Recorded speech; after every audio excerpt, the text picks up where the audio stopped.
ఈనాటి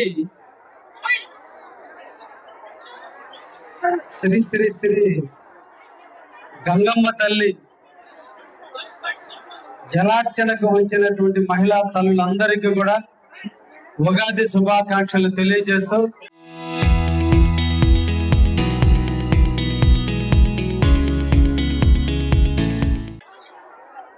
ఒక మంచి పర్వదినం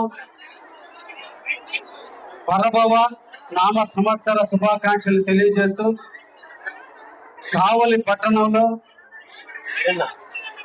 నిర్వాహకులందరూ కూడా ప్రతి ఉగాది నాడు గంగాదేవికి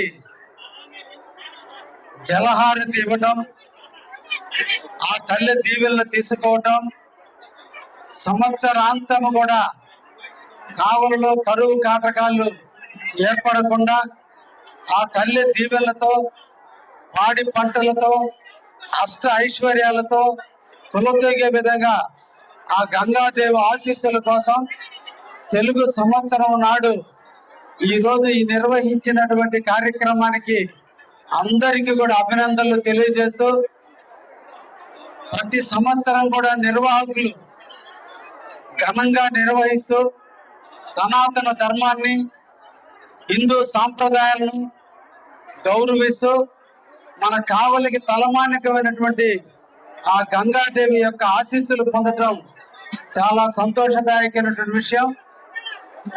ఈ ప్రాంతం దేవతలకు నిలవైనటువంటి ప్రాంతంగా అభివృద్ధి చెందుతూ ఉంది. ఇప్పటికే ఈ స్థలంలో పోలేరమ్మ గుడి నిర్మాణం జరిగింది, బ్రహ్మం గారి గుడి నిర్మాణం జరిగింది. ఇక్కడ గంగాదేవి యొక్క గుడి నిర్మాణం కూడా చేపట్టాల్సిన అవసరం ఉంది. ఈ ఉగాది పర్వదినాన అందరం కూడా ఒక మంచి సంకల్పంతో ఆ గుడి నిర్మాణానికి పూనుకుందామని అందరికీ కూడా కోరుకుంటూ, గంగాదేవి యొక్క ఆశీస్సులతోనే మనం జీవిస్తున్నాం. ఆ తల్లి దీవెన లేకపోతే, నీరే లేకపోతే ఈ సృష్టికి మనుగడే లేదు. ఆ నీటికి ఆధారమైన గంగాదేవి యొక్క గుడిని మనం అతి తొందరలో మనం తప్పకుండా శంకుస్థాపన చేసుకుని గంగాదేవి గుడిని మన అందరం కూడా నిర్మించుకుందామని, దాని నిర్మాణంలో నేను కూడా పాలు పంచుకుంటానని ఇక్కడ నిర్వాహకులు అందరికి కూడా తెలియజేస్తున్నా.